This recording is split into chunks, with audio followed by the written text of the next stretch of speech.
साथियों, कुछ clarification drunkenness case में हमारे पास पूछा गया था, तो मैं स्पष्ट कर दूं कि ड्रंकनेस पॉलिसी जो है लोको पायलटों के लिए जो है या गार्ड के लिए है, उस पॉलिसी में संटर लोको पायलट संटिंग नहीं आता है।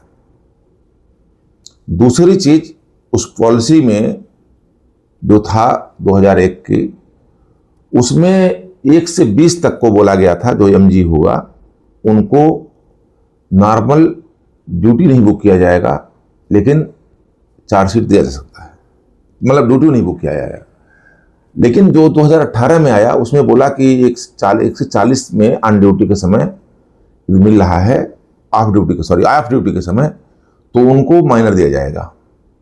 और ख्याल रखिएगा, इस चीज का ध्यान रखिएगा कि ड्रंकनेस में फिजिकल कंडीशन ही महत्वपूर्ण है।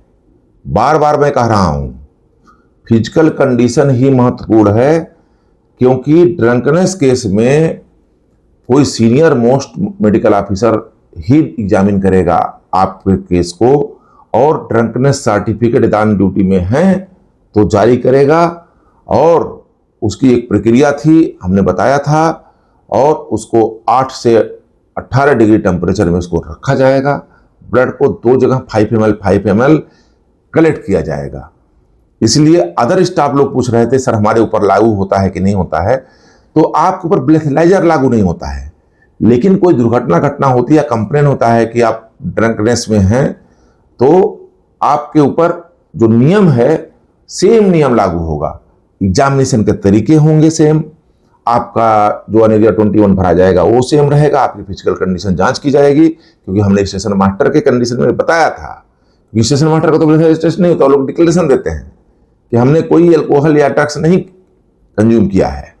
अदर स्टाफ जहां ट्रेन ऑपरेशन जुड़े हुए हैं लोग, वहां ऐसा होता है। अभी एक दिलचस्प बात आ रही है कि सीआरएस रिपोर्ट जो आपका बिलासपुर केस में आई थी, वहां मेंशन किए हुए हैं सीआरएस महोदय, सीनियर वहां डीएमओ और उनके सीएमडी से उसकी बात भी लिखी हुई है कि वहां बोले हैं वो कि 10 mg तक नॉर्मल है सीआरएस रिपोर्ट के अनुसार, डॉक्टर ने जो कहा है। उसके बाद 10 mg से ऊपर उनका जो आता है, ये अल्कोहल हमारे शरीर में कंज्यूम हो जाता है। तो ऐसे में समझ लीजिए कि आप कंफ्यूज ना हो, इसलिए फिजिकल कंडीशन देखना जरूरी होता है, इसका ध्यान दीजिएगा। और कभी आवश्यकता पड़े तो हमारे मोबाइल पे आप हमारा जो फेसबुक है उस पर आप कमेंट कर सकते हैं। हमारे यूट्यूब चैनल को मेरे सेम नाम से जो फेसबुक है उसी नाम चलता है, और फॉलो जरूर करिए, जिससे कि लोग ज़्यादा से ज़्यादा देख सकें और उनको भी लाभ मिले। धन्यवाद।